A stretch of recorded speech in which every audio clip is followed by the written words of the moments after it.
আজ ঢাকায় engineers institution মিলনায়তনে আয়োজিত জাতীয় ওলামা মাশায়েখ সম্মেলনে বক্তৃতা করছিলেন।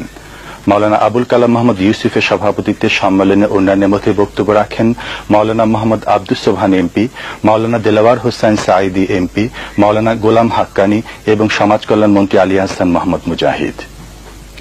কৃষিমন্ত্রী বলেন, বিগত আওয়ামী লীগ সরকার মাদ্রাসা শিক্ষা বন্ধ করার লক্ষ্যে বহু মাদ্রাসার সরকারি সাহায্য বন্ধ করে দিয়েছিল।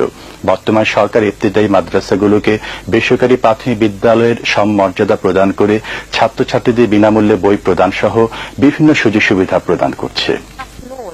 একথা বলেন কেন্দ্রীয় ওলামা মাশায়েখ কমিটির সভাপতি মাওলানা আবুল কালাম মোহাম্মদ ইউসুফের সভাপতিত্বে সম্মেলনে আরও বক্তব্য রাখেন জামায়াত ইসলামী বাংলাদেশের সেক্রেটারি জেনারেল সমাজ কল্যাণ মন্ত্রী আলী আহসান মোহাম্মদ মুজাহিদ ও আড়াই বাড়ির পীর হযরত মাওলানা গোলাম হাক্কানী।